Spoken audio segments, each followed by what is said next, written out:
हाँ जी, तो सबसे पहले हाइपरबोला का डिस्कशन। तो क्वेश्चन नंबर 1 to 25 दिए थे ना। Question number 1, 2, 3, 4, 5, 6, 7, 8, 9, 10, 11, 12, 13, 14, 15, 16, 17, 18, 19, 20, 21, 22, 23, 24, 25। अभी 25 तक हो गए, किसी को कोई डाउट नहीं है? No sir. बंसल साहब कहाँ रह गए आज? गुरनूर बेटा, बंसल साहब को बुलाओ। तनीश सिंगला, बाकी सब बच्चे कहाँ हैं? नया चैप्टर शुरू करना है, फिर वही बात। चलो, मर्जी है। So today we are going to start new chapter, permutation and combination, जिसको अपन बोलते हैं पीएनसी। तो पहले मैं इस चैप्टर के बारे में एक दो बातें बता दूं आपको। देखो, ये एक मतलब इकलौता ऐसा चैप्टर है जो पूरे मैथ्स से अलग है, पूरे मैथ्स से। मतलब ये मान लो, अगर मैथ्स में किसी को कुछ नहीं आता, ना उसे लोग आता है, ना उसे ट्रिग्नोमेट्री आती है, ना उसे क्वाड्रेटिक आती है, ना उसे बाइनोमियल आता है, ना उसे कोऑर्डिनेट आता है, ना उसे 12th का कुछ आता है, फिर भी ये चैप्टर वो सीख सकता है। तो सबसे बड़ा प्लस पॉइंट ये है बच्चों के लिए, जो भी बच्चे को कुछ कुछ मिस हुआ हुआ है या मतलब अलग सेक्शन वाइज भी देखें, तो this is purely independent unit. Probability का थोड़ा बहुत इससे रिलेटेड होगा, बिकॉज प्रोबेबिलिटी के अंदर जो प्रॉब्लम्स होंगे उसमें पीएनसी के फंडे यूज होंगे। तो PNC probability is a unit, है ना। और इस यूनिट से ये मान लो मेंस में कम से कम 3 क्वेश्चन आते हैं, ठीक है।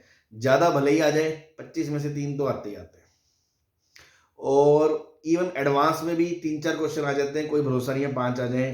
कॉम्प्रिहेंशन आ गया तो मैच द कॉलम आ गया, अलग बात है। अदरवाइज 4-5 क्वेश्चन यहाँ से फंसते हैं। तो बहुत इंपॉर्टेंट सेक्शन है, बहुत स्कोरिंग सेक्शन है। और सबसे बड़ा प्लस पॉइंट ये है उन बच्चों के लिए कि सर मेरा ये नहीं आता, वो नहीं आता, इसके लिए कोई प्री रिक्विजिट सब्जेक्ट नहीं है, ठीक है जी। तो हर बच्चा इसे पढ़ने की करने की कोशिश कर सकता है। दूसरा, ये ऐसा चैप्टर है, मतलब जो मतलब मैं जो समझता हूँ कि इस चैप्टर की वजह से या तो कुछ लोग ऐसे होते हैं जिनको मैथ से प्यार हो जाता है, जिनको मैथ्स बिल्कुल अच्छी नहीं लगती ना, और इस चैप्टर की वजह से उनको प्यार हो जाता है।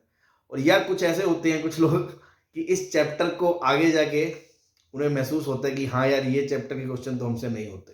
मतलब कुछ लोग इससे डरने लग जाते हैं, फोबिया क्रिएट हो जाता है कि नहीं यार इसके क्वेश्चन पता नहीं। और कुछ लोगों को इंटरेस्ट होता है कि यार सबसे पहला क्वेश्चन ही पीएनसी का करना है ना। तो उसका एक पॉइंट सिंपल सा यही है कि जिन लोगों को बाद में एक नफरत सी हो जाती है या थोड़ा एक मतलब परहेज करने लगते हैं, उसका कारण जो मैं समझता हूँ इतने सालों का जो एक्सपीरियंस है वो ये है कि शुरुआत में बच्चे इस चैप्टर को बहुत लाइट लेते हैं। मतलब हर चीज को ढंग से समझते नहीं है, ठीक है। फटाफट फटाफट में ना, क्योंकि शुरुआत की चीजें बहुत ईजी होती हैं। तो अच्छी बात, आपको समझ में आ रहा है, अच्छी बात है। लेकिन हर चीज बेसिक से बेसिक्स की भी डेप्थ में जाए। हर चीज सोचे कि ये ऐसा सही क्यों है या ये गलत क्यों है या इसकी और क्या पॉसिबिलिटी है। शुरुआत से ही चैप्टर में बहुत अच्छे से इन्वॉल्व रहें। सिंसियरली जो आपको सिखाया जाए उसको फॉलो करें। और प्रैक्टिस बहुत रिक्वायर्ड है। देखो वो अगेन मतलब ये ऐसा चैप्टर है जिसमें आपको कॉन्सेप्ट बहुत अच्छे से डेवलप करने पड़ेंगे। प्योरली कॉन्सेप्ट का चैप्टर है, कोई कैलकुलेशन नहीं है, कोई मैन्युपुलेशन नहीं है। मतलब जैसे बाकी ट्रिग्नोमेट्री में क्या होता है, तिकड़मबाजी, जोड़ दिया घटा दिया, रेशनल। ट्रिग्नोमेट्री क्या होता है, प्योरली मैन्युपुलेशन है। इसमें ऐसा कुछ नहीं है, कुछ भी नहीं है। प्योर माइंड का खेल है, अंडरस्टैंडिंग का। मतलब मजा आ जाएगा अगर अपने कॉन्सेप्ट क्लियर है तो, ठीक है ना। तो इस चैप्टर को सिंसियरली ढंग से शुरू से पढ़ें, एक एक चीज सीक्वेंस वाइज चलेगी। और आप अगर फॉलो करेंगे तो मैं गारंटी देता हूं आपको लास्ट में ये चैप्टर में मजा ही आएगा। एक चीज और, जैसे कुछ चैप्टर्स होते हैं ना कि जैसे मान लो कॉनिक सेक्शन चल रहा है, आपने बीच में 2 लेक्चर मिस भी कर दिए, तो 2 दिन बाद आपने किसी फ्रेंड के नोट्स ले लिए और पढ़ लिया, तो समझ आ जाता है, कोई खास बात नहीं है। ये इकलौता चैप्टर ऐसा है जो मैं मानता हूं जो इकलौता अकेला बंदा नहीं पढ़ सकता। बिना किसी टीचर के या बिना गाइडेंस के या बिना वीडियो लेक्चर के, बिना इंटरेक्शन के आप नहीं पढ़ सकते। सिर्फ बुक से ये लेक्चर नहीं पढ़ा जा सकता। जैसे कुछ बच्चे होते हैं ना कि हम तो बुक से खुद ही पढ़ लेते हैं। मैं ये नहीं कह रहा कि इम्पॉसिबल है, बट सबसे ज्यादा टफ अगर जो चैप्टर होगा जो बुक से पढ़ना है तो वो यही होगा। मोस्टली बच्चों को दिक्कत आती है, बिकॉज उसका कारण है, उसका कारण ये है, समझें कि जैसे बाकियों में क्या होता है, बाकी चैप्टर्स में स्टेप बाय स्टेप सॉल्यूशन होता है। इसमें मान लो क्वेश्चन 4 लाइन का है और सॉल्यूशन सिर्फ इतना सा है, 2 शब्द का, सिर्फ 2 शब्द का, समझ रहे हो, मतलब इतनी सी जगह रोकेगा सॉल्यूशन। कई क्वेश्चन ऐसे भी होंगे। तो अल्टीमेटली सर सॉल्यूशन आता कैसे है, वो सारा प्रोसेस माइंड में चलता है, क्योंकि फंडे जो आप सीखोगे, जो आप कॉन्सेप्ट सीखोगे, वही आप अप्लाई करोगे, तो उसके बाद वो सारा कॉन्सेप्ट माइंड में ही चलता है। सॉल्यूशन में तो सीधा इतना सा लिखा होता है, फलाना C2 इंटू फलाना फैक्टोरियल ले। तो गरीब बच्चे को समझ में नहीं आता ये क्या है। जिसने पढ़ा ही नहीं है 2 दिन तक, वो नोट्स देख के वो चैप्टर नहीं पढ़ सकता। तो मेरी सबसे ये रिक्वेस्ट है, चाहे आप लाइव क्लास लगाएं, चाहे आप रिकॉर्डिंग लगाएं, आप लेक्चर मिस ना करें। इसमें day to day daily lecture जरूर देखें। अदरवाइज अगर आपने 2-3 लेक्चर समहाउ छोड़ दिए, बाद में फिर वो चैप्टर पे ग्रिप बनाना मुश्किल हो जाता है। सॉल्यूशन से नहीं समझ में आएगा। हाँ, वीडियो लेक्चर देख लोगे समझ में आ जाएगा, मैं ये नहीं कह रहा। अगर आप सोचो किसी की मैं सॉल्यूशन मंगा लूं और वहां से देख लूं, बहुत मुश्किल है। और एक चीज और इसी के साथ, तो सर अब जब हम लिखेंगे, अब हम सॉल्यूशन बनाएंगे, तो आप सॉल्यूशन लिखा दोगे, हमने इतना सा सॉल्यूशन लिख लिया।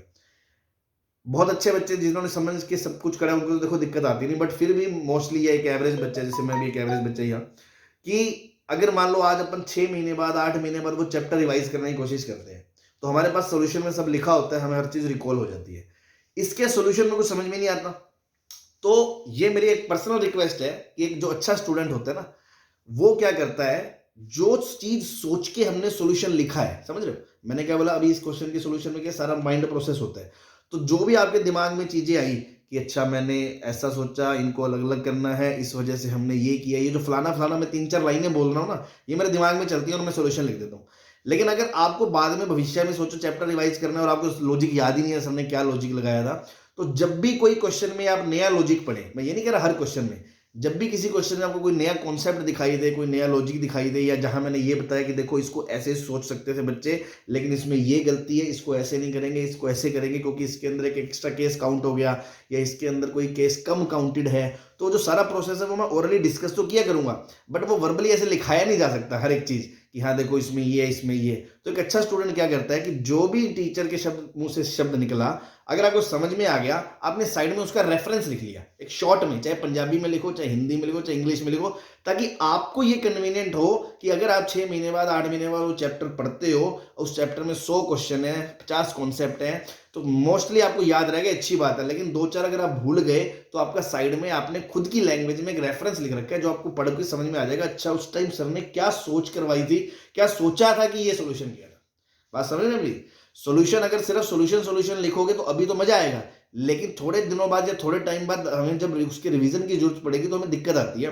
तो साइड में थोड़ा सा शॉर्ट में, अब चाहे क्लास में कोई बच्चा कहेगा सर टाइम नहीं मिलता, कोई बात नहीं, क्लास आपकी पूरी होगी, आप ऑब्वियसली चाहे ऑफलाइन क्लास है चाहे ऑनलाइन क्लास है, क्लास के बाद आप एक थोड़ा उसको टाइम देते हो ना रिवीजन करने, जो हम बोलते हैं लेक्चर का रिवाइज करते हो, तो उसमें क्या करो, हर सॉल्यूशन के साइड में शॉर्ट में ही सही इतना ब्रीफ में लिख दो, ताकि आपको बाद में समझ में आ जाए कि इसके अंदर हमने क्या सोच रखी थी कि ये सॉल्यूशन है। बात समझ में आ गई मेरी? तो 2 चीजें फॉलो करनी है, एक तो इस चैप्टर को लेक्चर बिल्कुल सीक्वेंस मिक्स नहीं करना, दूसरा सॉल्यूशन बनाते समय थोड़ी खुद की समझदारी से अपना एक्स्ट्रा ज्ञान उसमें लिख दिया करें, ताकि बाद में आपको समझ में आए, और सिंसियरली फॉलो करें, कोई दिक्कत नहीं आएगी। बहुत इंटरेस्टिंग चैप्टर है, मतलब सच में आपको मैथ से प्यार हो सकता है इस चैप्टर की वजह से, ठीक है ना, कोई खास बात नहीं है, मेरा one of the favourite chapter है, ठीक है ना। तो स्टार्ट करते हैं PNC, permutation and combination.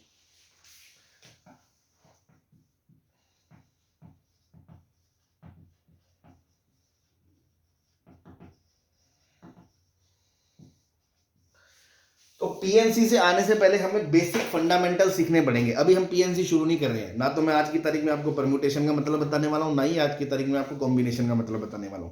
PNC शुरू होने के लिए हमें कम से कम 1-2 लेक्चर देने पड़ेंगे इसका बेसिक सीखने के लिए। तो बेसिक दुनिया में हम क्या काउंटिंग किस करते हैं भाई, हम 2 तरीके से काउंटिंग करते हैं।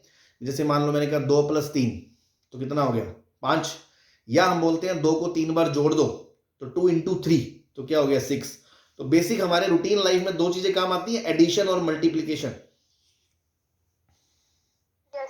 जैसे मैंने कहा आपके पास 5 रुपए के कितने नोट है, 10 नोट है, तो आपने कहा 5 × 10, तो मल्टीप्लाई क्यों करा, क्योंकि इफेक्टिवली आपने 5 को 10 बार जोड़ा। तो हमें बेसिक सेंस समझ में आना चाहिए कि किस तरह के प्रॉब्लम्स में हम ऐड करते हैं और किस तरह के प्रॉब्लम्स में हम मल्टीप्लाई करते हैं।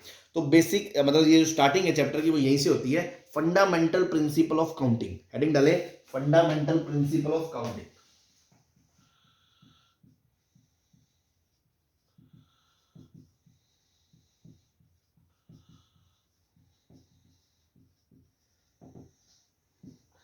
जिसमें फर्स्ट है एडिशन रूल।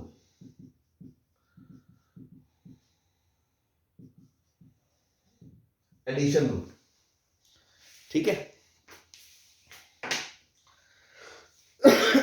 थोड़ा सा स्पेस छोड़ देना, मैं आपको एक सिचुएशन दिखा रहा हूं, उससे समझ में आएगा आपको क्या कहना चाह रहे हैं। आप पिक्चर देखने गए है ना, थिएटर में पिक्चर देखने गए, तो ये आपकी स्क्रीन है ना। तो कौन सी पिक्चर देखने जा रहे हो? कोई फेवरेट पिक्चर आज की तारीख में देखनी हो आपको?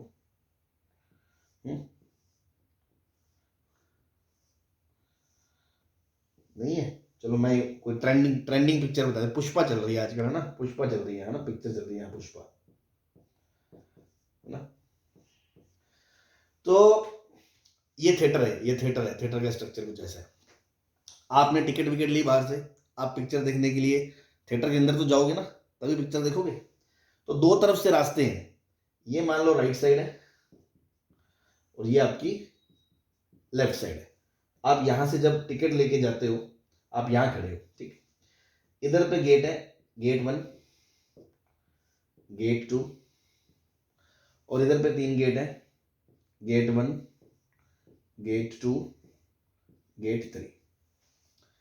अब मैंने आपसे पूछा कि in how many ways you can watch the picture. अब देखो इस चैप्टर में क्या थोड़ा सेंस समझना पड़ता है कि वो किस सेंस में पूछ रहा है।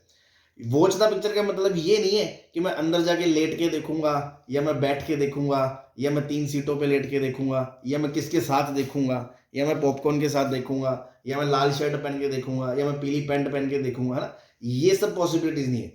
यहाँ जो सिचुएशन है उसके मतलब है कि पिक्चर देखने का मतलब क्या है? आपको अंदर जाना। अगर आपको पिक्चर देखनी है तो आपको अंदर जाना है। या मैं ये बोलूंगा कि in how many way you can enter the cinema hall, ठीक है। तो अब यहां पे जो मेरा टास्क है, टास्क मतलब कोई जॉब है, कोई काम है, कोई वर्क है, यहां पे टास्क क्या है? अंदर जाना। ठीक है, इन how many ways you can get in, ठीक है। तो अब टास्क है अंदर जाना। अब आप यहां खड़े हो, तब आप सोचोगे कि या तो मैं इधर से जाऊंगा या मैं इधर से जाऊंगा। ऐसे करोगे कि या तो आप लेफ्ट हैंड साइड से जाओगे या आप राइट हैंड साइड से जाओगे, ठीक है। ऐसा तो नहीं है दोनों से एक साथ घुस जाओगे। हाँ भाई सर, आधा तो मैं लेफ्ट हैंड साइड से घुस जाऊं, आधा राइट हैंड साइड से घुस जाऊं, है ऐसा तो होगा नहीं। Task is what is task? To enter the cinema hall. Now you have two options, either from the left side और फ्रॉम द राइट साइड। ये और कौन सा और यूज कर रहा हूं मैं? इंग्लिश वाला ओवर वाला और, जिसको हिंदी में क्या बोलते हैं? या तो इधर से या इधर से। इंग्लिश में बोले तो और दिस। क्यों भाई? अब लेफ्ट साइड पे जब आप हो तो आपके पास अंदर जाने के कितने ऑप्शन है? 1 2 3। या राइट साइड पे हो तो आपके पास कितने ऑप्शन है? 1 और 2। अब बीच में क्या आया? या मतलब यूनियन, ऑप्शन, और इसका मतलब एडिशन। तो क्या आपके पास टोटल 5 रास्ते हैं? सिंपल है, कॉमन सेंस है इसमें कि सर इतनी क्यों बकवास कर रहे हो? अरे बकवास नहीं कर रही, ये बेसिक समझा रहे हैं। ये तो 2 और 3 गेट है, कल को 200 300 2 लाख आगे की बातें होंगी, तो बेसिक कॉन्सेप्ट तो यहीं से डेवलप होंगे कि बेसिक फर्स्ट थिंग इज क्या है? What is the task? Task क्या है? अंदर जाना। कोई काम है, कोई काम का होना है, इवेंट है, कोई इवेंट ई के होने की बातें हो रही है। अब आपने देखा कि इवेंट ई के होने के लिए आपके पास कई सारे ऑप्शंस हैं। एक ऑप्शन है, फिर दूसरा ऑप्शन है, कोई फलाना तीसरा ऑप्शन है।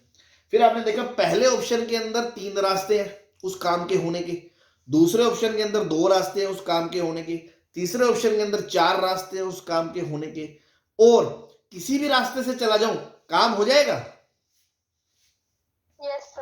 तो 4 + 3 + 2 आंसर 9 आएगा कि नहीं आएगा? Yes, sir. तो this is called additional rule कि if an event E can occur by option 1 in m ways, or it can occur by option 2 in n ways, then total number of ways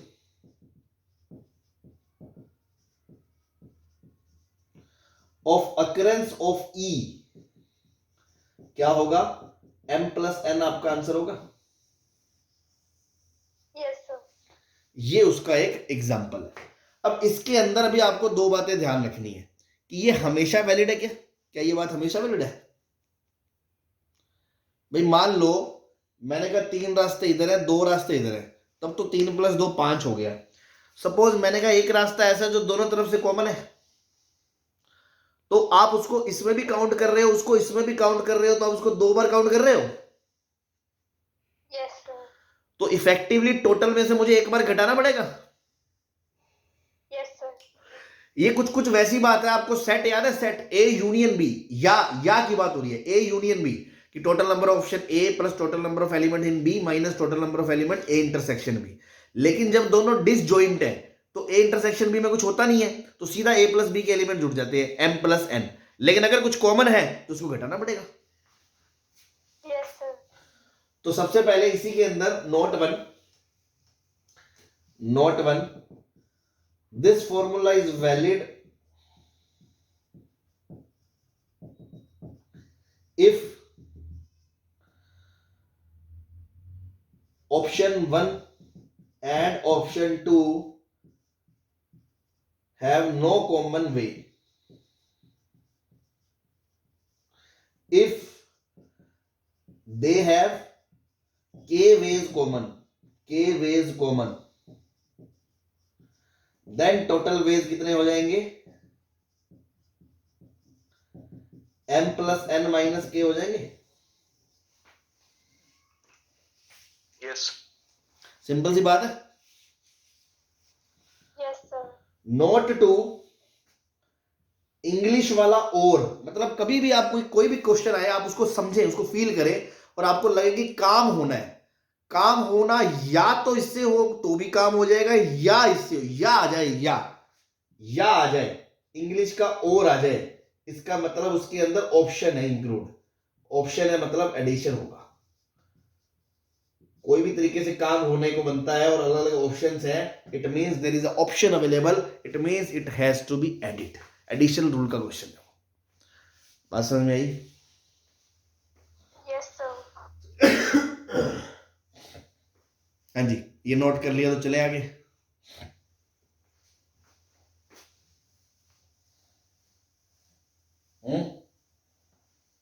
Yes, sir. Second is multiplication rule. Multiplication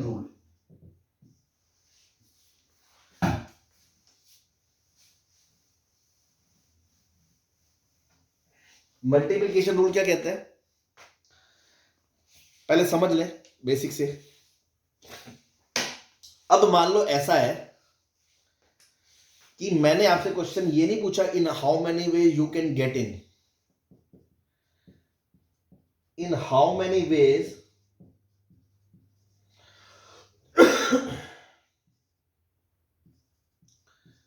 you can come out by watching movie। Watching movie के लिए मतलब पहले आपको अंदर जाना पड़ेगा और फिर आपको बाहर आना पड़ेगा, दोनों ही काम है। Yes, sir. ये तो है नहीं थिएटर के अंदर बैठे ही रहोगे। तो अब टास्क क्या है? Task is to get in and to get out. बात समझ में आ रही है? Yes, sir. टास्क है गेट इन गेट आउट। क्या इन दोनों के बीच या है या और है? और भाई गेट इन अपन इंग्लिश में बात करते हैं, हिंदी में छोड़ो। इनके बीच और है या एंड है? And. एंड। And.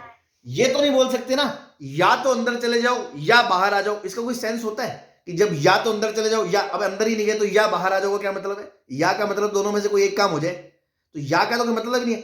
अंदर जाना भी है एंड बाहर भी आना है, तो इंग्लिश के लिए एंड और हिंदी वाला और, मतलब दोनों काम होने चाहिए टास्क कंप्लीट होने के लिए, Yes, sir. दोनों काम होने चाहिए। ठीक है, सही बात है। तो पहला काम करने के कितने तरीके हैं?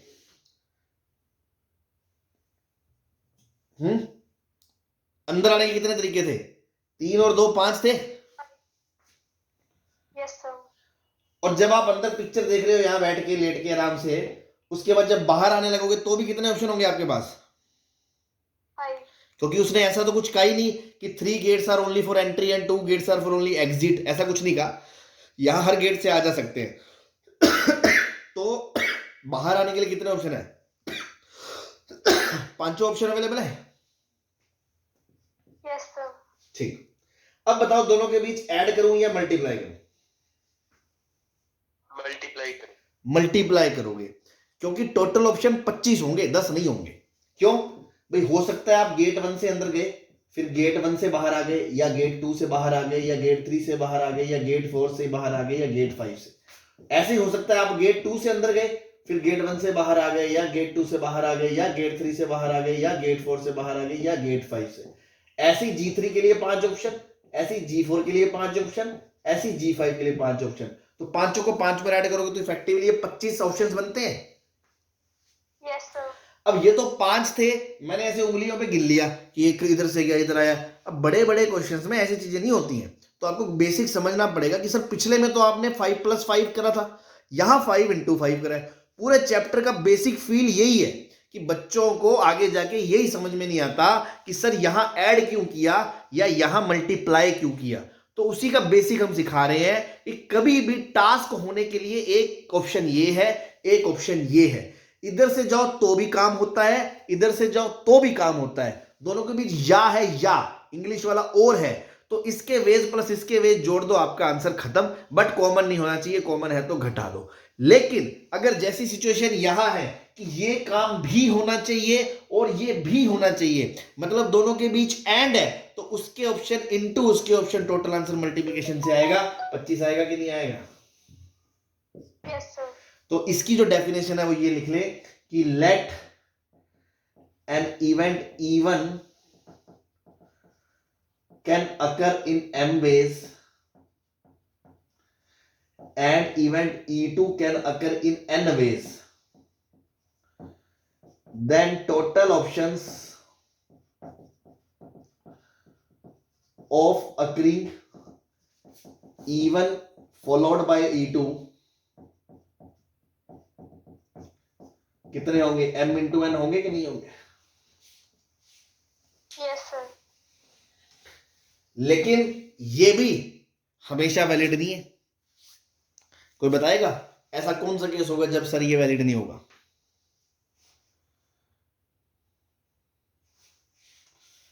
बहुत बेसिक और डेप्थ की बातें हो रही हैं, बेसिक चैप्टर की जो बेसिक फील है कि सर जब जो दूसरा काम है ना, दूसरा 2 इवेंट है, एक पूरा टास्क के E1 भी होना एंड E2 भी होना, तो E2 का होना इस बात पे डिपेंड नहीं करता कि E1 किस रास्ते से हुआ था, तब ये फॉर्मूला वैलिड है।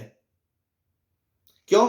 सपोज मान लो मैंने क्लोज लगा दिया, मान लो मैं एग्जांपल से आपको समझाता हूं कि जिस गेट से आप एंटर हुए ना, जिस गेट से एंटर हुए उससे बाहर नहीं आना, उससे बाहर नहीं आना। तब आप क्या बोलोगे कि अगर मैं G1 से गया तो G1 से बाहर नहीं आ सकता, तो या तो D2 से आऊंगा, या G3 से आऊंगा, या G4 से आऊंगा, या G5 से आऊंगा। कितने ऑप्शन है? 4 ऑप्शन है। Yes, sir. या आप G2 से जाओगे तो G2 से नहीं आ सकते, G1 से, G3 से, G4 से, G5 से। कितने ऑप्शन? 4 ऑप्शन। ऐसी G3 के लिए कितने ऑप्शन? 4 ऑप्शन। G4 के लिए कितने ऑप्शन? 4 ऑप्शन। G5 के लिए कितने ऑप्शन? 4 ऑप्शन। सब में या तो 4 + 8 + 12 + 16 + 20 आंसर आएगा कि नहीं आएगा?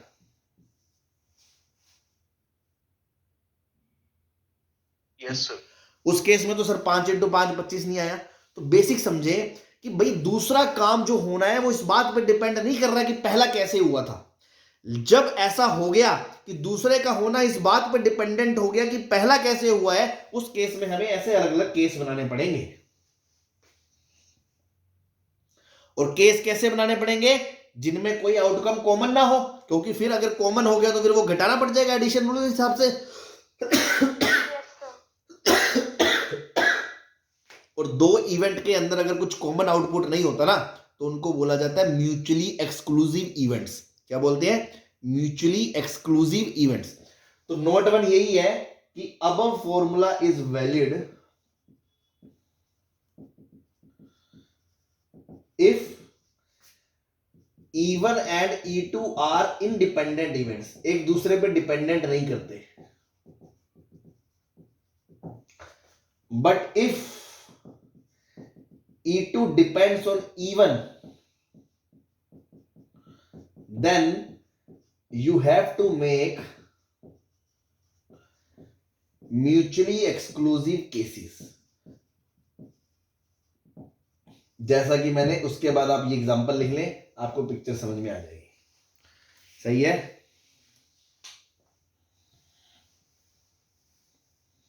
Yes, sir. कि पहले की तरह सीधा 5 × 5 नहीं कर सकते। अब हमने केस बनाया कि या तो G1 से जाऊं, फिर कितने ऑप्शन, या G2 से, फिर अलग अलग केसेस बनाए, और that should be mutually exclusive, क्योंकि अगर उनमें कुछ कॉमन हो गया फिर एडिशन के हिसाब से घटाना पड़ जाएगा। क्लियर है? Yes, sir. वो अलग बात है कि इसको मैं मेथड 2 से भी कर सकता था, जिन बच्चों की थोड़ी अंडरस्टैंडिंग और हो जाएगी धीरे धीरे, कि सर ऐसा करो ना, इवेंट 1 क्या है? अंदर आना। और E2 क्या है? बाहर जाना। एंड है तो पहले के कितने ऑप्शन है? 5 × अब हर केस में क्या हो रहा है? जिस गेट से मैं आऊंगा उस गेट से नहीं जा सकता, तो बाकी हर केस में बाहर जाने के 4 ऑप्शन है। Yes, sir. तो 5 × 4 मल्टीप्लीकेशन से भी कर सकते हैं। लेकिन ये चीज हर वक्त नहीं समझ में आती, तो उस केस में आप हमेशा ऐसे म्यूचुअली एक्सक्लूसिव केस बनाओ। यहां हमने डिपेंडेंसी वाले फैक्टर को बीच में डील कर दिया। जब डील ना हो पाए तो आपको अलग अलग केसेस बनाने पड़ेंगे, बिकॉज ये फॉर्मूला वैलिड हमेशा तभी है जब दोनों इवेंट्स इंडिपेंडेंट है। पहला काम किस रास्ते से हुआ ये बात पे डिपेंड नहीं करता कि दूसरा किस रास्ते से होगा। जिस दिन ऐसा होने लग गया तो मल्टीप्लिकेशन रूल की जगह आपको केसेस बनाने पड़ेंगे, या आपको ऐसे डील करना पड़ेगा। बात समझ में आई? Yes, sir. नोट 2 वही, कभी भी आपके सामने एंड आ जाए, एंड मतलब हिंदी वाला और आ जाए, मतलब कि कंपल्शन है। यहां ऑप्शन थोड़ी है, यहां तो कंपल्शन है कि पहला काम भी होना चाहिए, दूसरा काम भी होना चाहिए, तभी तो टास्क होगा। ऑप्शन थोड़ी है कि या तो अंदर चले जाओ या बाहर चले जाओ। कंपल्शन मतलब मल्टीप्लिकेशन, कंपल्शन मतलब मल्टीप्लिकेशन। ये पूरे चैप्टर का बेसिक वो है, बेसिक 2 चीजें हैं जो पूरे चैप्टर में काम आएंगी। और बड़े बड़े प्रॉब्लम्स में कई जगह बच्चे यही लौटते हुए दिखाई देते हैं कि उन्हें लेक्चर 1 ही क्लियर नहीं होता। इसलिए मैं लेक्चर 1 पे बहुत फोकस्ड, आराम से एक एक चीज, आपको एक एक वर्ड क्लियर होना चाहिए कि म्यूचुअली एक्सक्लूसिव इवेंट्स का क्या मतलब है। ठीक है? मल्टीप्लिकेशन फॉर्मूला, एडिशन फॉर्मूला का कब एप्लीकेशन है, डिपेंडेंट नहीं होते तो क्या करते हैं, वहां कुछ कॉमन होता है तो क्या करते हैं। क्लियर है सबको? Yes, sir. Yes, sir. हाँ भाई, जितने भी बच्चे बाकी बैठे हैं, नए लोग आए हैं, सबको क्लियर है? Yes, sir. चलिए, Sir. तो ये मिटा दें। Yes, sir. Yes. ठीक।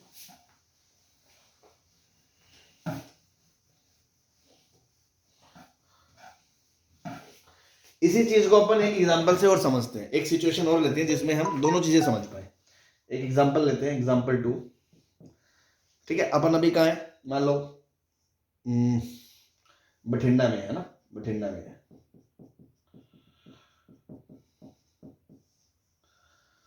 अपन को बठिंडा से दिल्ली जाना है, मान लो। बठिंडा से दिल्ली जाने के लिए आपके पास 4 ऑप्शन है। मान लो कि एक तो है बाय रोड रास्ता है, रोड 1। एक कोई दूसरी रोड जाती है, सपोज रोड 2। एक मान लो ट्रेन भी जाती है, ट्रेन 1। एक मान लो ट्रेन 2 भी जाती है, या एक फ्लाइट जाती है, फ्लाइट 1। ठीक है? 4 रास्ते हैं आपके पास, या तो 2 रोड्स हैं, मतलब 2 ही रोड है समझ लो कि एक तो ये रास्ता या ये रास्ता, दूसरा या एक ट्रेन जाती है या एक फ्लाइट जाती है, ठीक है। ऐसे ही मान लो ये जयपुर है, मान लो जयपुर जाना है आपको बठिंडा से, ठीक। तो जयपुर से बठिंडा के भी कुछ रूट्स फिक्स है, मान लो एक रोड 1 है, एक रोड 2 है, एक ट्रेन 1 है, एक ट्रेन 2 है और एक फ्लाइट 1 है, ठीक है। ये सिचुएशन है। मैंने आपसे पहला क्वेश्चन पूछा, इन हाउ मेनी वेज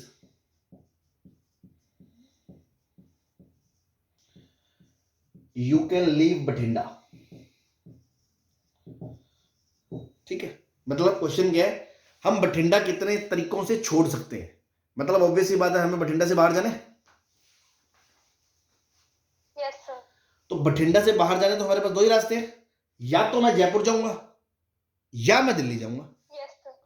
तो दोनों से ही काम हो रहा है। अगर मैं जयपुर चला गया तो भी मैं बाहर आ गया, दिल्ली चला गया तो भी बाहर आ गया, तो दोनों के बीच एंड आएगा या और आएगा? और आएगा।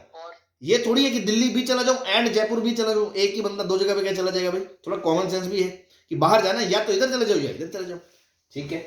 तो या तो जयपुर चले गए या दिल्ली चले गए, या इंग्लिश वाला और मतलब ऑप्शन, मतलब एडिशन रूल का क्वेश्चन है। Yes, sir. जयपुर जाने के कितने रास्ते हैं? 1 2 3 4 5। Yes, sir. ऐसे इधर जाने के कितने रास्ते हैं? 1 2 3 4। तो टोटल वेज कितने हैं बठिंडा से बाहर जाने के? 9 है, 9. ठीक। Second, in how many ways Jaipur to Bathinda, Jaipur to Delhi via Bathinda.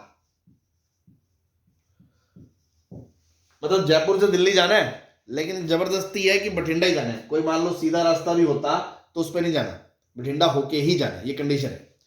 तो क्या अब आपको समझ में आ रहा है what is the task to go from Jaipur to Delhi. और 2 पार्ट में हमने तोड़ा कि जयपुर से बठिंडा भी जाना है एंड बठिंडा से दिल्ली भी जाना है। इसमें और आएगा या एंड आएगा? And. एंड आएगा भाई। ये थोड़ी बोल दोगे या तो मैं जयपुर से बठिंडा चला जाऊं और या मैं बठिंडा से दिल्ली चला जाऊं, इसका कोई सेंस बनता है? No, sir. तो इवेंट 1 क्या है? जयपुर से बठिंडा जाना, और इवेंट 2 क्या है? बठिंडा से दिल्ली जाना। दोनों के बीच एंड होगा तब जाके ये टास्क होगा जिसके टोटल वेज आपसे पूछे। तो पहला इवेंट होने के कितने तरीके हैं जयपुर से बठिंडा जाने के? 5। Yes, sir. ये अभी नहीं है ना। और बठिंडा से दिल्ली जाने कितने हैं? 4। तो टोटल ऑप्शन कितने हो गए? 20 हो गए कि नहीं हो गए? Yes, sir. बात समझ में आई? Yes, sir. अब मैं आपको इंडिपेंडेंट वाला नोट समझा देता हूं। मान लो मैंने एक क्लोज लगा दिया कि आपको जयपुर से दिल्ली जाना है वाया बठिंडा, बट जयपुर से बठिंडा जाते वक्त जिस मोड ऑफ ट्रांसपोर्ट को आपने यूज करा है वही मोड ऑफ ट्रांसपोर्ट आप बठिंडा से दिल्ली नहीं जा सकते। मतलब अगर जयपुर से बठिंडा बाय रोड गए हो तो बठिंडा से दिल्ली आप बाय रोड नहीं जा सकते। अगर जयपुर से बठिंडा फ्लाइट से गए हो तो बठिंडा से दिल्ली आप फ्लाइट से नहीं जा सकते। अगर जयपुर से बठिंडा आप ट्रेन से गए हो तो आगे आप ट्रेन फॉलो नहीं कर सकते। तो अब मैंने क्या करा? क्लोज लगा दिया क्या कि in how many ways one can go Jaipur to Delhi via Bathinda without using the same mode of transport.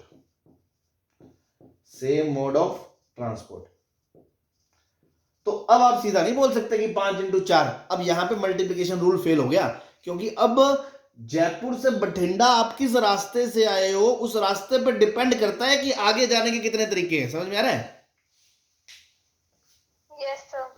तो यहां अब इंडिपेंडेंट इवन नहीं है, इवन E2। तो आपने सीधा 5 × 4 20 नहीं, ये गलत हो जाएगा, बिकॉज यहां से यहां जाने के कितने रास्ते हैं that depends on the situation कि आप यहां से यहां किस रास्ते से आए हो। तो यहां आपको म्यूचुअली एक्सक्लूसिव केस बनाने पड़ेंगे। Yes, sir. Mutually exclusive case 1 मतलब हो सकता है जयपुर से बठिंडा आपने रोड यूज करी, हो सकता है जयपुर से बठिंडा आपने ट्रेन यूज करी, हो सकता है जयपुर से बठिंडा केस 3 आपने फ्लाइट यूज करी। ठीक है, अब सारा केस इस पर डिपेंड करेगा। अगर ये केस है तो क्या होगा, तो यहां से यहां बाय रोड जाने के कितने तरीके हैं, 2 तरीके हैं।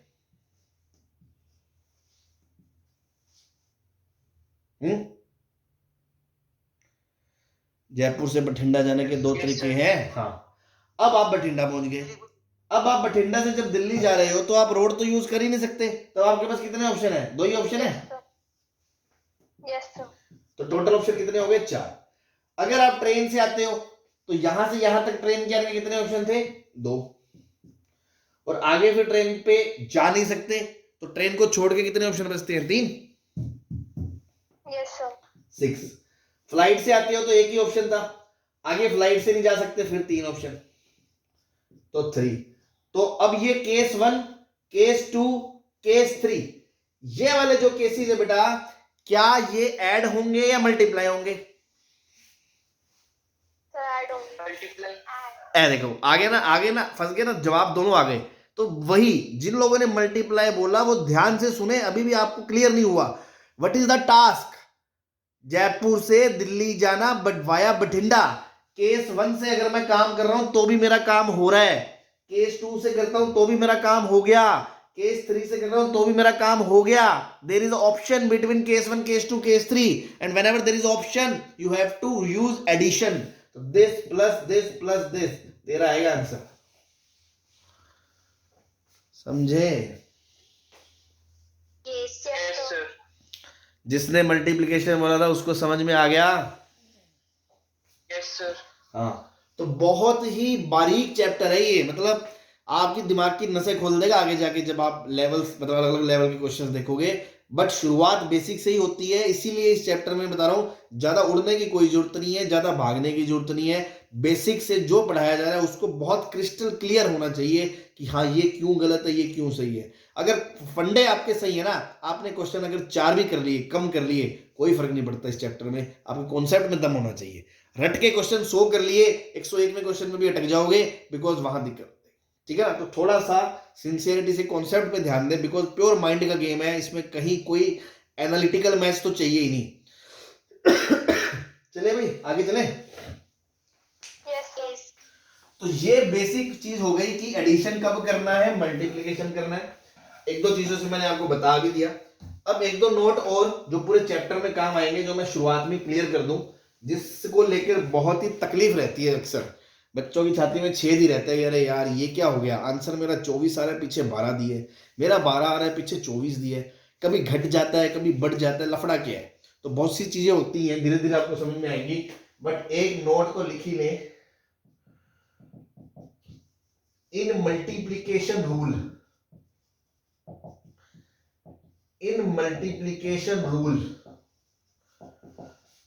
if order is possible, it counts automatically।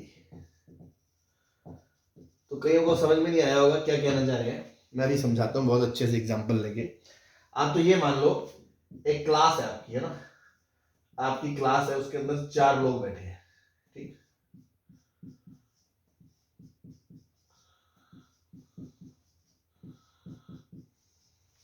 ठीक है, चारों के नाम मान लो, रामू, श्यामू, घनश्यामू, और क्या ले भाई,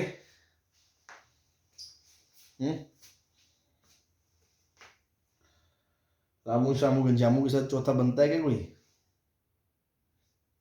कुछ भी ले लो, धामू ले लो, गीता ले ले। अच्छा तू आ गया, होशियार है, 3 लड़कों में बेचारी गीता को फंसा दे।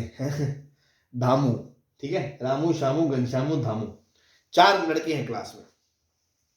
मैंने क्या कहा कि 2 बच्चों को बाहर निकालना है, बस गुस्सा आ गया मेरे को, मेरा मन कर गया, 2 बच्चों को मुझे बाहर निकालना है।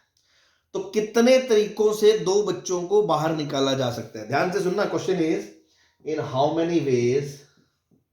और एक चीज और है, इस चैप्टर में इंग्लिश का बहुत बड़ा इंपॉर्टेंट रोल है। तो जो बेचारे थोड़ा हार्ट टाइट है ना जिन्ना था, थोड़ा सा अंग्रेजी पे भी ध्यान दो, बिकॉज इसमें क्या है, वो पढ़ क्या रहा है, क्या बोल रहा है, जब तक हम क्वेश्चन समझेंगे ही नहीं कि किस काम के तरीके पूछे हैं, तो हम गलत सोच लेंगे तो ऑटोमेटिकली गलत करेंगे। तो थोड़ा लैंग्वेज इशू भी रहता है कि पहला स्टेप है क्वेश्चन ढंग से पढ़ना कि क्या पूछ क्या रहा है भाई। इन how many veg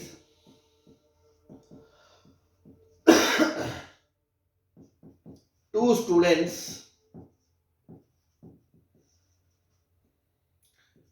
can be taken out from the class. ठीक है, क्लास से बाहर निकालने के लिए 2 बच्चे कितने तरीकों से बाहर निकाले जा सकते हैं, कितने तरीकों से 2 बच्चों को क्लास से बाहर निकाला जा सकता है, ये है। तो हम क्या बोलेंगे, बेसिक कॉमन सेंस है, देखो हमारा दिल क्या बोलेगा कि पहले बच्चे को बाहर निकालने के कितने तरीके होंगे, 4 होंगे। या तो मैं रामू को निकालूं, या मैं श्यामू को निकालूं, या मैं घनश्यामू को निकालूं, या मैं धामू को निकालूं। I have 4 options to choose one guy and take it. चल बाहर बेटा नहीं, Yes, sir. ठीक। नाउ अब मैं को बेटा दूसरे को निकालना है, दूसरे को निकालना है। तो मान लो ये गायब हो गया, तो कितने बचे, 3 बचे। Yes, sir. Yes, sir. अब मैं कहूंगा या तो रामू या श्यामू या घनश्यामू, कितने ऑप्शन, 3. 3। और बीच में मल्टीप्लाई करा या ऐड करा, ये तो आप बताओ। मल्टीप्लाई क्यों करा सर, ऐड क्यों नहीं करा? क्योंकि टास्क क्या है, टास्क क्या है, कंपल्शन है। दोनों को कंपल्शन है। ये नहीं कि या तो पहला बाहर निकाल दो या दूसरा। अब या दूसरे का क्या मतलब हुआ, जब पहला ही नहीं बाहर निकला। तो टास्क की दोनों को बाहर निकालना है, मल्टीप्लिकेशन तो होगा। Yes, sir. तो 12 आ गया। अब मैं कह रहा हूं ये आंसर गलत है। गड़बड़ क्या है, 2 बार काउंट हो रहे हैं। गड़बड़ इसमें ये है कि मान लो मैंने पहली बार रामू को बाहर निकाला और फिर दूसरी बार श्यामू को बाहर निकाला, या पहली बार श्यामू को बाहर निकाला और फिर दूसरी बार में रामू बाहर आ गया, तो बेटा ये तो एक ही केस है, Yes, sir. ये 2 बार काउंट हो गया। समझ रहे हो? Yes, sir. तो हमने नोट क्या डाला है, नोट मल्टीप्लिकेशन में ऑर्डर अपने आप काउंट होता है, याद रख लेना। इसी चीज को आप ऐसे समझो, मान लो 4 रंग की बॉल होती, एक पीली, एक लाल, एक हरी, एक नीली, ठीक है। और मैं कहता 2 बॉल निकालनी Yes, है, sir. 2 बॉल निकालनी है, तो सेम ही सिचुएशन थी। तो रेड आए फिर येलो आए, या पहले येलो आए फिर रेड आए, दैट डजंट मैटर। बाहर कौन सी 2 आई है ये मैटर करता है, मेरे हाथ में कौन सी 2 बॉल्स है, लाल और पीली, दैट्स इट। तो मुझे क्या क्वेश्चन में मल्टीप्लिकेशन ऑर्डर चाहिए कि पहले कौन आया? No, sir. नहीं चाहिए, क्वेश्चन की रिक्वायरमेंट नहीं है। बट आप यूज कर रहे हो मल्टीप्लिकेशन रूल, तो मल्टीप्लिकेशन पे सब बच्चे ध्यान रखेंगे, ऑर्डर तो काउंट हो जाता है, बट हमें ऑर्डर चाहिए नहीं, हमें ऑर्डर चाहिए नहीं। मतलब पक्की बात है, आंसर कितने है हमारा, जो एक्चुअल आंसर है उससे ज्यादा आंसर आएगा, इससे ये बात तो श्योर है। Yes, sir. अब इस पर्टिकुलर एग्जांपल में खासियत है कि आपने ऑब्जर्व कर लिया कि यार हर जोड़ा 2 बार काउंट हो रहा है, हर जोड़ा 2 बार काउंट हो रहा है, मतलब आंसर टोटल का हाफ कर दो, तो 12/2 आंसर 6 कर दो। तो ये तो आपने कॉमन सेंस से देख लिया। बट जरूरी थोड़ी है हर प्रॉब्लम में ऐसा हो सकता है किसी प्रॉब्लम में कोई चीज 2 बार काउंट हो रही है, कोई चीज 3 बार काउंट हो रही है, और हमें ये भी नहीं पता कौन सी कितनी बार काउंट हो रही है। तो फिर वहां तो हम ऐसा करने में फेल हो जाएंगे, Yes, sir. तो वहां हमें फिर दूसरे तरीकों से सोचना पड़ेगा। तो पॉइंट इज ओनली दैट कि मल्टीप्लिकेशन में ऑर्डर काउंट होता है। अब आपको ऑर्डर चाहिए तो अच्छी बात है, फिर तो आपका आंसर सही है। अब आपको ऑर्डर नहीं चाहिए तो आपको उस पर एनालाइज करना पड़ेगा कि क्या कुछ करके आप 2 फैक्टोरियल से डिवाइड करके, 3 फैक्टोरियल से डिवाइड करके आंसर निकाल सकते हो या नहीं निकाल सकते। बात समझ में आई? अच्छा, ऑर्डर काउंट करने का क्या मतलब है सर? ऑर्डर काउंट करने का मतलब ऐसा होता कि अगर मैं क्वेश्चन में ये बोलता कि मैंने 2 लड़के बाहर निकाले, 2 लड़के बाहर निकाल दिए, अब उनको लाइन में खड़ा कर दिया, पहले नंबर पे दूसरे नंबर पे, उसकी फोटो खींची, तो बताओ टोटल डिफरेंट कितने फोटोग्राफ पॉसिबल होंगे। तो अब मैटर करता है ना कि फोटो में पहले राम खड़ा है या श्याम खड़ा है। Yes, sir. तो यहां आपको ऑर्डर चाहिए, तो it is the need of the problem. आपको समझना पड़ेगा किस प्रॉब्लम में ऑर्डर चाहिए, किस में नहीं चाहिए। बट आप मल्टीप्लिकेशन रूल यूज कर रहे हो तो आप 100% ऑर्डर काउंट कर रहे हो। अब आपको मैनेज करना पड़ेगा। तो अगर वो क्वेश्चन में सीन ऐसे होता, मैंने उनको लगाया, फोटो खींची, कितने तरह के अलग अलग फोटोग्राफ हो गए, तब तो मैं सीधे बोल देता answer 4x3 12, that's it. Because यहां मुझे ऑर्डर चाहिए था, ठीक है। यहां मुझे ऑर्डर नहीं चाहिए था तो सीधा आंसर तो नहीं आ सकता। फॉर्चुनेटली इस क्वेश्चन में एवरी पेयर 2 बार काउंट हो रहा था, दैट्स वाई 2 से डिवाइड करके आंसर आ गया, अदरवाइज कोई जरूरी नहीं है, ठीक है ना, क्योंकि every pair was counted twice, तो आंसर आ गया, वरना कोई रूल नहीं है कि हमेशा उसका आधा कर दो, ऐसा कोई रूल नहीं है, हम तो बस ये समझाना चाहा कि आंसर आपका ज्यादा आएगा, क्योंकि आपको ऑर्डर नहीं चाहिए एक्चुअल क्वेश्चन में, और अगर ऑर्डर चाहिए तो सीधा 4x3, और कब चाहिए होता, जब वो ऐसा कोई सीन कहता कि हमने फोटो खींची और दोनों में मैटर, या ये फर्स्ट पोजीशन है ये सेकंड पोजीशन है, तो कौन 1 कुर्सी पे बैठा है कौन 2 कुर्सी पे बैठा है, मैटर करता है ना, अभी कौन 1 नंबर पे बैठा है कौन 2 नंबर पे, तो RS और SR मैटर करता है, जब ये ऑर्डर मैटर करता है तो मल्टीप्लिकेशन में काउंटेड है, ऑर्डर नहीं मैटर करता बट आपने मल्टीप्लिकेशन यूज किया है तो उसमें ऑर्डर तो काउंटेड है, अब आपको एडजस्ट करना पड़ेगा, बात समझ में आ गई। Yes, sir. जैसे मान लो मैं इसमें कहता 3 बच्चे बाहर निकाल ले, कितने निकाल ले 3, तो बताओ आंसर क्या होगा, कितने तरीकों से बाहर निकाल सकते हो,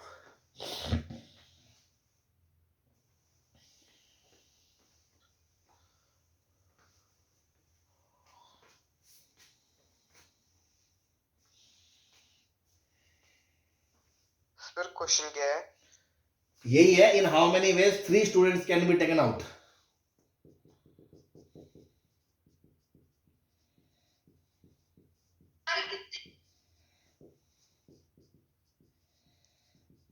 So 24.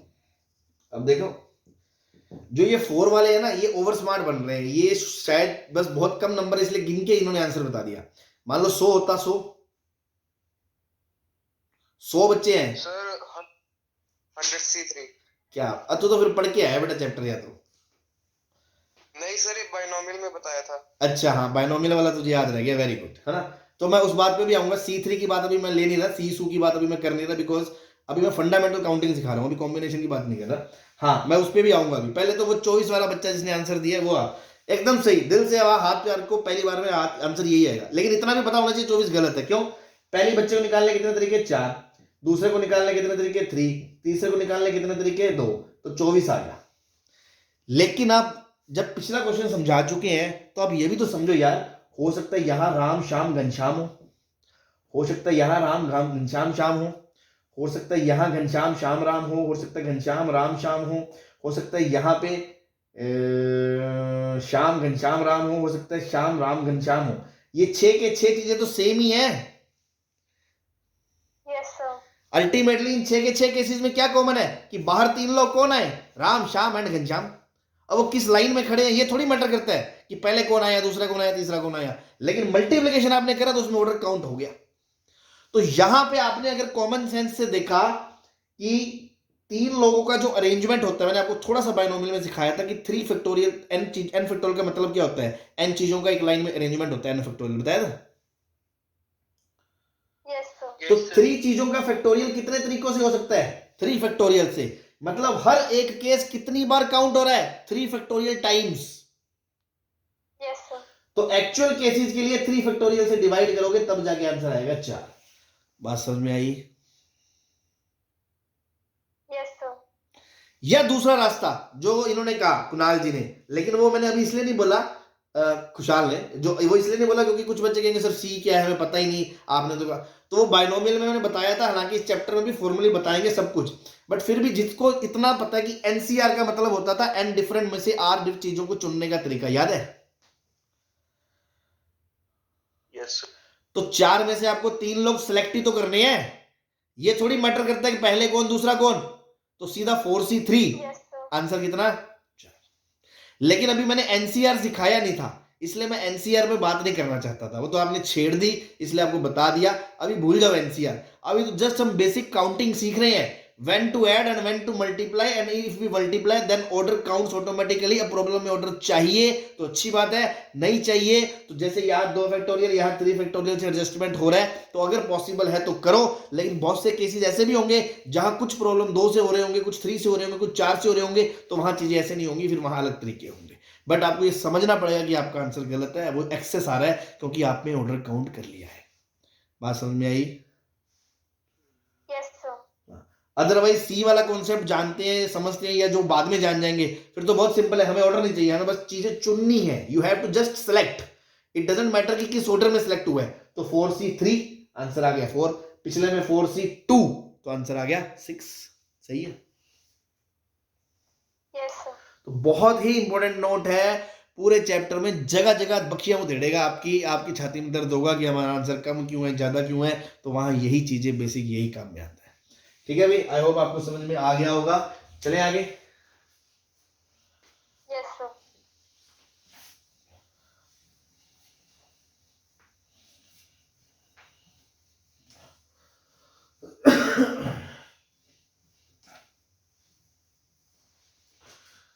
नोट टू, कभी भी एटलीस्ट या एटमोस्ट आए तो मेक केसेस। इसका आगे जाके मैं बहुत अच्छे से एक्सप्लेनेशन भी दे दूंगा, अभी तो जस्ट आप ये रट लें या समझ लें कि यार कभी भी चैप्टर में आया ना कि एटलीस्ट 5 चीजों के कितने तरीके हैं, एटलीस्ट 1, एटलीस्ट 2, एटमोस्ट 2, एटमोस्ट 3, तो हमेशा केस बनाए। जैसे मान लो लास्ट प्रॉब्लम में मैं बोलता कि number of ways of selecting a student and take him out, selecting a at least one student, है ना, at least one student बोल देता अगर मैं सेम प्रॉब्लम में। तो मैंने अभी क्या बोला, आप अपना दिमाग बिल्कुल मत लगाएं, हमेशा क्या करो, केस बनाओ। एटलीस्ट 1 का मतलब क्या होता है, कम से कम एक बच्चा। Yes, sir. तो मैं क्या बोलता, एग्जैक्ट एक बच्चा आ जाए या तो बाहर, या एग्जैक्ट 2 आ जाए, या एग्जैक्ट 3 आ जाए, या एग्जैक्ट 4 आ जाए। और या आ रहा है इसलिए प्लस प्लस प्लस आ रहा है बीच में। Yes, sir. तो एग्जैक्ट 1 बच्चा आ जाए, उसके कितने तरीके, 4। Yes, sir. एग्जैक्ट 2 बच्चे निकालने के भी तरीके हमने सीखे थे, 6। एग्जैक्ट 3 बच्चे निकालने के तरीके भी सीखे थे, 4। और एग्जैक्ट 4 आ जाए मतलब चारों को पकड़ के बाहर निकाल दिया, तो एक ही तरीका होगा। Yes sir. एनसीआर के टर्म्स में समझे तो ये लिखा है 4C1 और ये लिखा है 4C2, ये लिखा है 4C3 और ये लिखा है 4C4। क्या ये पिक्चर क्लियर है? Yes, sir. तो सबका सम देखो कितना आएगा, अगर सभी बाइनोमियल कोफिशिएंट होते 4C0 से लेके 4C4 तक, तो सबका सम 2 की पावर 4 होता है, 2 की power n। Yes Yes, sir. लेकिन एक मिसिंग है, कौन सा, 4C0। तो आंसर देखो 16 माइनस 1 15 ही आना था, और वो यहां से भी 15 ही आएगा, एक ही बात है, उससे कोई फर्क नहीं पड़ता। आ गया? Yes, sir. अब मैंने इस काम को इतना जबरदस्ती, इतना लेंथी कर दिया। स्मार्ट बच्चा होगा ना, वो ऐसे शिकारी खेल खेलेगा, वो कभी भी ऐसे नहीं करेगा। पहली बात तो ये मैंने यहाँ पे ये सिखाया गया है कि कभी भी एटलीस्ट आए, एटमोस्ट आए, केस बना के करना है, अपना दिमाग नहीं लड़ाना, वो आगे जाके आपको प्रॉब्लम्स में समझ में आ जाएगा। लेकिन इसको करने का एक शिकारी तरीका दूसरा है, ऑल्टरनेट मेथड। कि सर ऐसा करो ना, टोटल जितने भी केस होते उसमें क्या होता, या तो कोई भी बच्चा बाहर ना निकलता, या 1 या 2 या 3 या 4, यही होता कि नहीं होता? Yes, sir. तो मैं ये बोल सकता था इसका आंसर होगा एटलीस्ट 1 का जो आंसर होगा, क्या वो ये होगा, टोटल वेज माइनस 0 सेलेक्ट करें।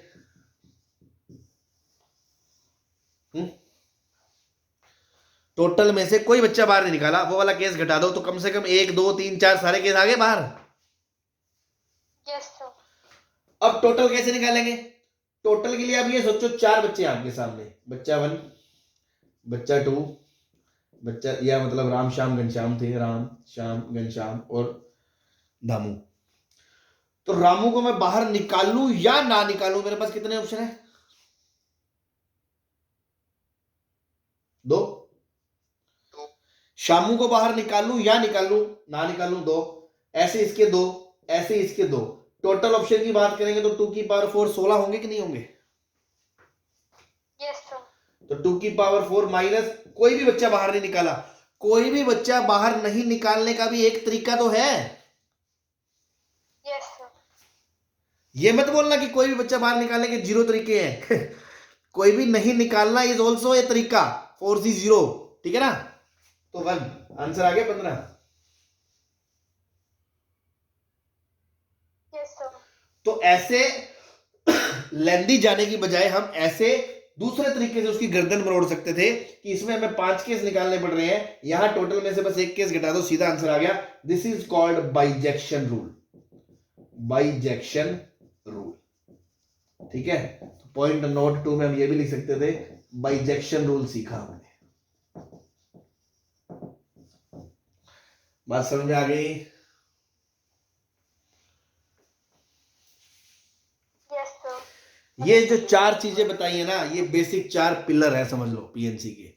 ऐड कब करना है, घटाना गुना कब करना है, ऑर्डर काउंट होता है उसको कैसे एडजस्ट करना है, और ज्यादा एटलीस्ट एटमॉस्फेयर में केसेस तो बनते हैं, या तो सारे केस बना लो या टोटल में से कम वाले केस घटा दो, तो भी एक ही बात है। बात समझ में आ गई? जो आपने टोटल निकाला तो आपने 2 मल्टीप्लाई क्यों किया सभी?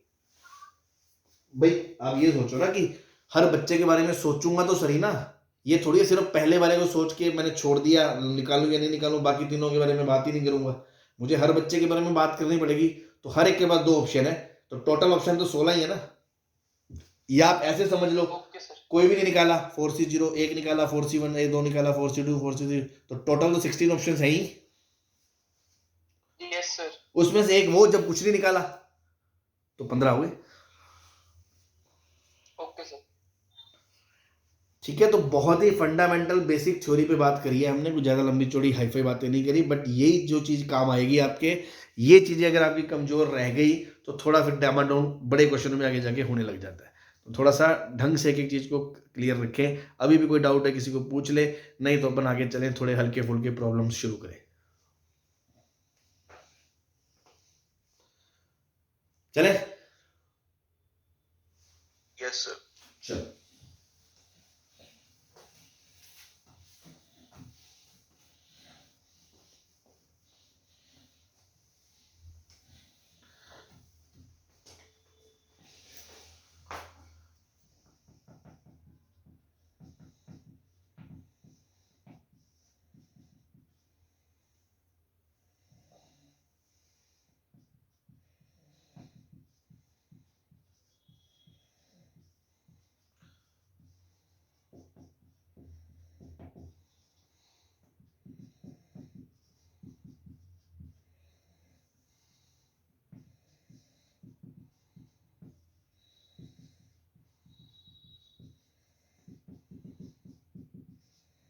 ये 2 अलग अलग पार्ट है ना।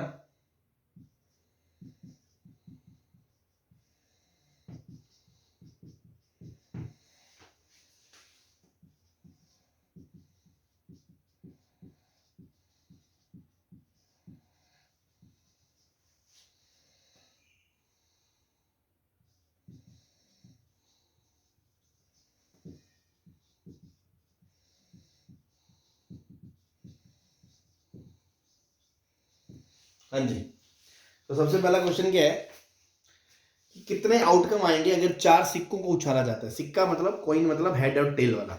जैसे मैं आपको एक सिंपल से कॉइन की बात बताऊं, एक कॉइन में एक तरफ हेड होता है और दूसरी तरफ टेल होता है। अगर आप एक कॉइन को टॉस करते हो तो कितने टोटल ऑप्शन है, या तो हेड आएगा या टेल आएगा। Yes, sir. अगर आप 2 कॉइन को टॉस करते हो तो क्या क्या हो सकता है 2 कॉइन पे, head head, head tail, tail head, tail tail, यही है।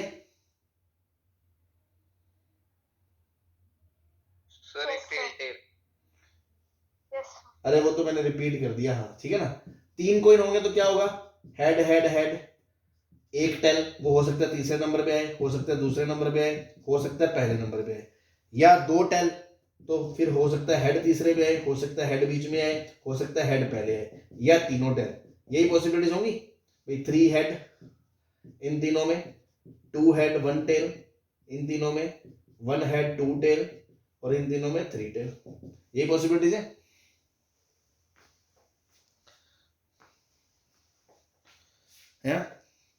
यस। तो अगर ऐसे 100 सिक्के होंगे तो वैसे चार्ट थोड़ी बनाऊंगा पागलों की तरह। Yes, sir. तो बेसिक से समझे, 4 कॉइन्स हैं तो इसको बोलते हैं बॉक्स मेथड, है ना, या ऐसे लाइनें बना लो, है ना, बॉक्स मेथड बोलते हैं इस तरह के प्रॉब्लम्स को करने का तरीका, कि ये फर्स्ट पोजीशन है, ये सेकंड पोजीशन है, ये थर्ड पोजीशन है, फोर्थ। आपने पहली बार सिक्का उछाला, रिजल्ट नोट कर लिया, दूसरी बार करा नोट कर लिया, तीसरी बार करा नोट कर लिया, फोर्थ बार करा नोट कर लिया। अब पहली बार यहां क्या आया होगा? या तो हेड या टेल, दो ही ऑप्शन है। अब अगेन मेरी बात सुन ले, अपना खुरापाती दिमाग घर रखे, ये ना हो कि सर अगर सिक्का खड़ा हो गया तो है हेड भी ना आया टेल आया, या सिक्का सर मैं तो गली में खेल रहा था मेरे तो नाली में गिर गया है, या मेरे पास तो शोले वाला सिक्का था जिसके दोनों तरफ हेड है। तो ये सब ड्रामेबाजी ना करें, प्रैक्टिकली इसमें ही मान के चलना जो है वो 50-50 है, ठीक है ना। तो पहली बार आने के कितने ऑप्शन है? या तो हेड या टेल, बोलो। Yes, sir. दूसरी बार हेड या टेल, तीसरी बार हेड या टेल, चौथी बार हेड या टेल। अब बता मेरे भाई तनीष सिंगला, इसको ऐड करूंगे मल्टीप्लाई करो।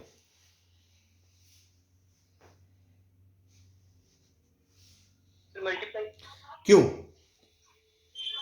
सर क्योंकि ये ऑप्शन मतलब एक हमने सभी इवेंट्स लेके चल रहे हैं भाई सभी इवेंट होंगे, काम क्या है? 4 बार उछालना तो 4 बार उछाला जाएगा, ये नहीं कह सकते तुम या तो तीसरी बार उछाल लो या सिर्फ चौथी बार उछाल लो। चारों बार उछाला गया है तो चारों काम होंगे। E1 E2 E3 E4 must है, तो मस्ट है तो मल्टीप्लाई है, तो 2 2 2 2 2 2 की पावर 4, आंसर कितना आ गया? 16 आ गया। Yes sir. अब 3 डाइस, डाइस समझते हो लूडो वाला? Yes, sir. तो स्टैंडर्ड डाइस है भैया, एक तरफ 1 एक तरफ 2 एक तरफ 3 4 5 है। ये नहीं कि मेरा तो सर 6 मिट गया, वो 5 दिखने लग गया है ना, दो तरफ 5 है 6 है ही नहीं। तो अब अगेन 3 डाइस रोल करी, ठीक है। देखो एक ही बात है, एक डाइस को 3 बार रोल कर लो, पहली बार रोल करा, एक दूसरी बार रोल करा, तीसरी बार रोल करा, या 3 डाइस को एक साथ रोल कर लो, आउटकम तो टोटल वही बनेंगे। Yes, sir.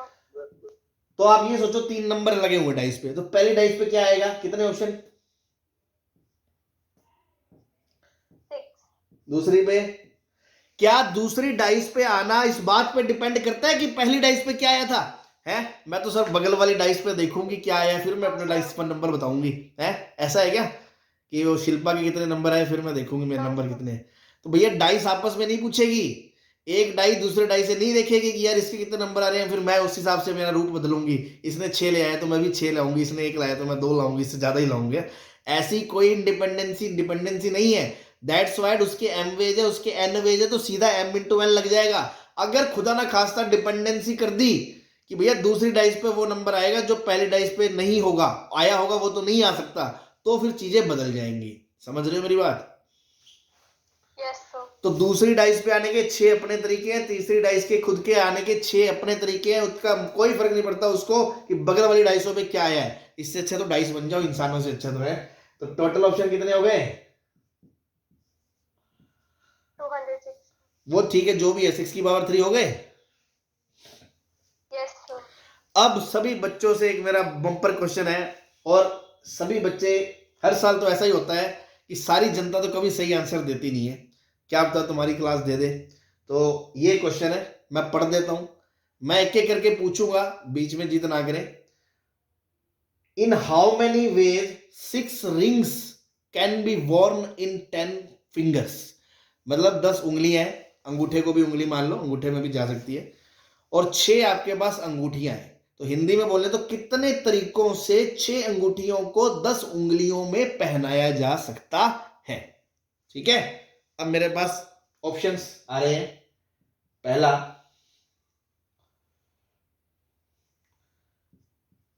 10C6, दूसरा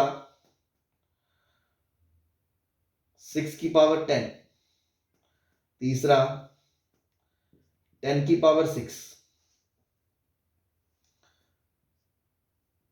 चौथा 10C6 इंटू 6 फैक्टोरियल। ठीक है, 4 ऑप्शंस मैंने आपको दे दिए, और आप 1 मिनट से ज्यादा टाइम तो लगता ही नहीं ऐसे क्वेश्चन में, आप अपना दिमाग लगाएं। मैं दोबारा बोल देता हूं, इन how many veg 6 rings can be Warne in 10 fingers, के ये ऑप्शंस हैं आपके सामने, और मैं 1 बाय 1 पूछता हूं। देखते हैं कितनी क्लास समझ में आई। हाँ भाई जैन साहब जल्दी बताएं।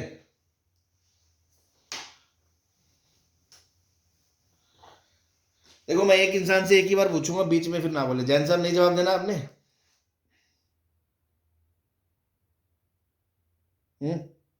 नाराज हो गया जैन साहब? चलो नहीं बोलना। Ananya? Sir D option. D option. और जैन साहब का भी जवाब आ गया। छुपा छुपी बात करते हैं। नहीं सर, अरे चलो अनन्या का एक वोट आ गया डी ऑप्शन पे। अभी दिवाकर गौतम?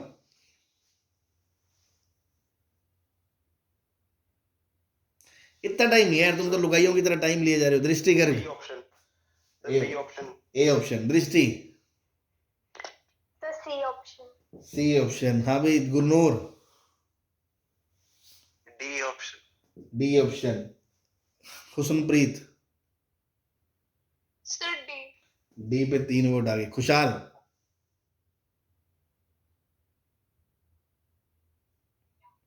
सर मेरा आंसर ही ऑप्शन में नहीं है। आंसर ही ऑप्शन में? तो आपका आंसर बताओ क्या है? Sir 10C6 plus 10C5 plus 10C2 ऐसा करके 10C1 तक। ओ माय गॉड, आप तो बहुत खतरनाक खिलाड़ी हो। हैं पता नहीं क्या सोच रहे हो यार, तुम तो बेसिक चीजों को इतना कॉम्प्लिकेट कर रहे हो। मैं इसलिए कह रहा हूँ ये चैप्टर बड़ा खतरनाक है, इसको शुरू से ही तरीके से समझो। Khushpreet? Kritika? Sir C option. Doubt है आपको मतलब अभी भी? ठीक है चलो कोई नहीं। Manupriya? B. Prashant? Sir C option. C. Prashant? Sir C. C. Pranav? Sir C. C. Chandigarh दिया है अपना। Tanish Singla? A option. A option. Samar Malik? Sir A option. Shashwat? Sir C option. C option. Tanveer Kaur? Sir C option. Just because of people, more of the people are with C है। Tanisha? Sir A option. A option. चलिए तो देखो अब मैं point पता है क्या, इस चैप्टर को जो बच्चा सीखना चाहता है ना, वाकई में गलती तो हर कोई करता है। देखो गलती हम आज भी करते हैं, इंसान है, गलती तो करेंगे, लेकिन जब सॉल्यूशन पता चल जाए तो आप ये देखो जो आपने किया है वो क्या चीज थी, तब आपको असली पीएनसी का मतलब समझ में आएगा। सिर्फ आंसर जान लेना इज नॉट सफिशिएंट। जो आपने किया उसमें गलती क्या थी, आपने ऐसा क्या केस एक्स्ट्रा काउंट कर लिया या क्या केस छोड़ दिया, या आपने किस चीज पे। जिस दिन आप हर शुरुआत से ये एनालिसिस करनी शुरू कर दोगे ना इसी क्वेश्चन से, आप पीएनसी में धुरंधर हो जाओगे धीरे धीरे। ठीक है, अब मेरी बात सुनो। जिन ये किसी ने आंसर नहीं दिया, बाकी